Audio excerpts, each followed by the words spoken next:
Sa videong ito ay makikita natin ang karunungan na taglay ni Abigail kung saan ay iniligtas niya ang mga tao sa galit ni Haring David at ang kamangmangan ni Nabal na isang mayaman na tao na nagsanhing magalit si Haring David.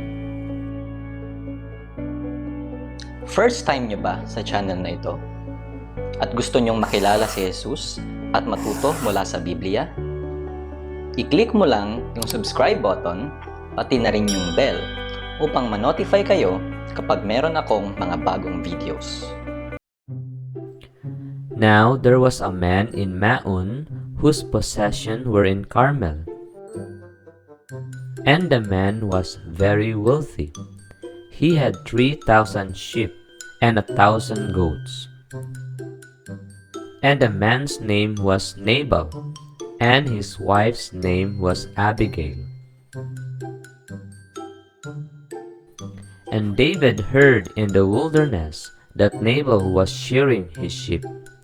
So David sent 10 young men, and David said to the young men, "Go up to Carmel, and go to Nabal, and greet him in my name." So David's young men went and spoke to Nabal according to all these words in the name of David. Then they waited. But Nabal answered David's servant and said, "Who is David, or who is the son of Jesse? There are many servants today who break away from their masters." Then David's young men turned back on their way, and they returned and came and told him all these things. And David said to his men, "Each man gird on his sword." and they went up after David, about 400 men. But one of the young men told Abigail, Nabal's wife, saying, David has sent messengers from the wilderness to greet our master, but he shouted insultingly at them. But the men were very good to us, and we were not harmed, nor did we miss anything all the time we went with them when we were in the fields. Then Abigail hurried and took 200 loaves of bread, and 2 skins of wine, and 5 sheep ready dressed, and 5 measures of parched grain, and 100 clusters of raisins, and 200 cakes of figs, and she put them on her donkeys.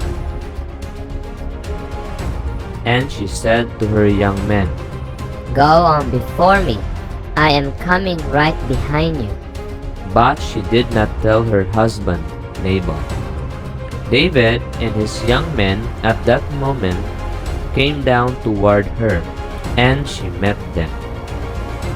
And when Abigail saw David, she hurried and got down from her donkey, and fell on her face before David, and bowed herself to the ground. May my lord not take this worthless man, Nabal, to heart, for as his name is, so he is. Nabal is his name, and folly is with him. But I, your female servant, did not see my lord's young man whom you sent. Please forgive the transgression of your female servant, for Jehovah will no doubt make a sure house for my lord, because the Lord fights the battles of Jehovah, and no evil will be found in you throughout your days. And David said to Abigail, "Blessed be Jehovah, the God of Israel, who sent you this day to meet me.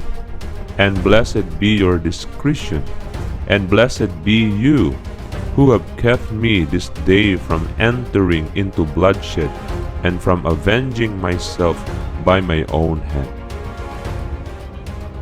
So David took from her hand what she brought to him, and he said to her, "Go up in peace to your house." See, I have listened to your voice and have accepted your person. And Abigail went to Nabal, and just then he was having a feast in his house, like the feast of a king. And Nabal's heart was merry within him, and he was extremely drunk.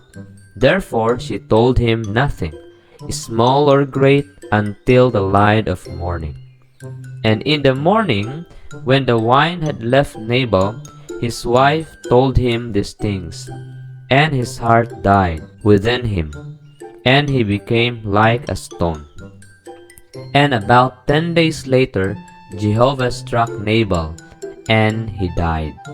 And when David heard that Nabal was dead, he said, Blessed be Jehovah, who has pleaded the cause of my reproach at the hand of Nabal, and who has withheld his servant from evil doing.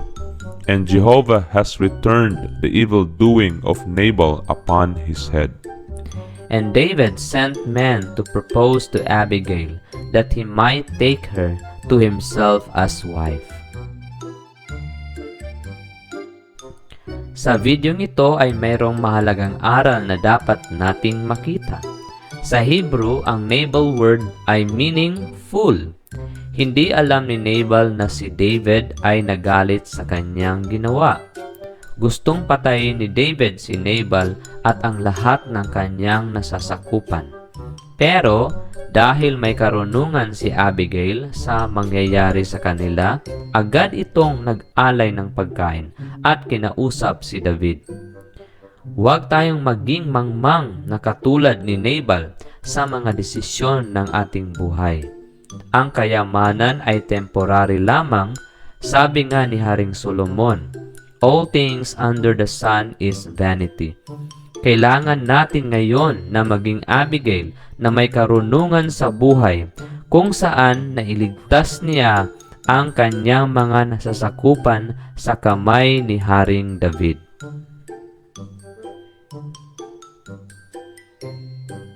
Pwede rin kayong mag-request o magtanong sa comment section below upang magawan ko ng kasagutan ang inyong tanong in my upcoming videos.